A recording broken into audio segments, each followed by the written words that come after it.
Hi there, Rob here with today's Western Pacific weather update. It's currently the 19th of July 2012. First, we're going to be touching on a tropical storm, or ex-tropical storm now, Khanun. It did become deadly yesterday as it blew over Korea here, bringing heavy rainfall with it. It did knock out about 26,000 households out of their power, but one person, an 83-year-old woman, unfortunately was killed as the storm blew overhead just towards the south of Seoul through the overnight hours yesterday. And really, it took kind of this track here, moved over Jeju-do, then made landfall again here along the southern portions of the Korean Peninsula, and pulled off there towards the right, screaming off towards the northeast at an exceptionally fast pace.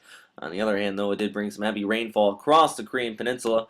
Was a little bit welcomed at the very least, though, as severe drought has been suffering across much of this region. This rain definitely is going to be putting a very big impact on that, but unfortunately, the one death and plenty of damage as well associated with this. I'll be putting some of that information into the description down below of this video if you're watching this on the website or on the YouTube channel. But elsewhere across the Western Pacific today, as our tropical storm continues to scream off there away from the Korean Peninsula, we're also looking at a few other areas here. Well, another one is Invest 92W. It has been upgraded to a tropical depression by the Japan Meteorological Agency, and also with this coming off a little bit farther towards the west, you have that enhancement of the southwest monsoon. That's what these arrows really are kind of indicating down there.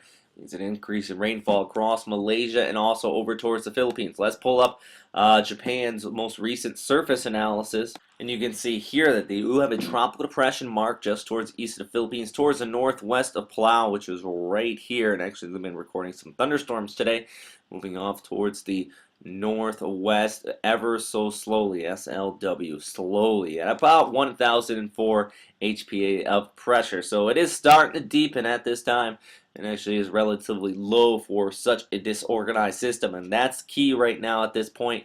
It is a very disorganized, so the track still remains uncertain.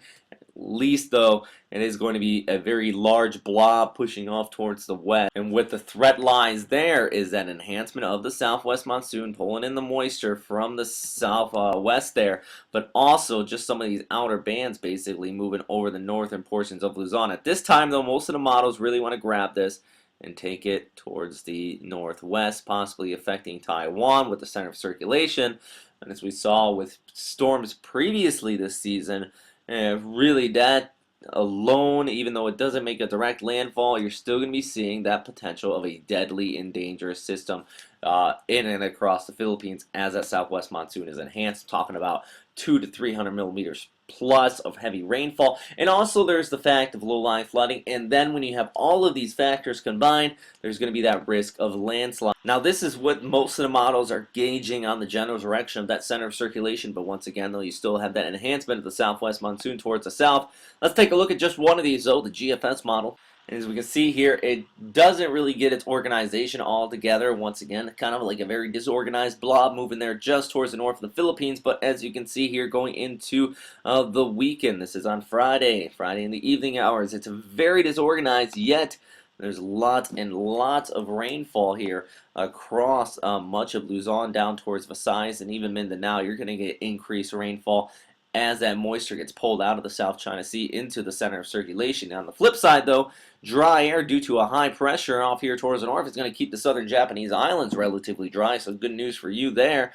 Let's continue to move along here into the next portions of next week. As you can see, the storm does remain rather disorganized, at least according to the GFS, but it removes very, very slowly. And that's why, another reason why it does bring that threat of being a very bad rain man. And next we're going to take a look at the steering flow here. Now, at least at this time, it would really kind of guess to imagine that this would take a northwesterly track and then maybe eventually turn towards the northeast, but there's this big void right here, and that's also going to cause this to move ever so slowly. It definitely is going to continue to move west. It's not going to make a direction in this way against the steering flow, on the other hand. But granted, the way it looks right now, I do really think that it's definitely going to probably take a track more towards Taiwan and then eventually churn right around the southeastern coast of China here into the long range given the current steering flow analysis.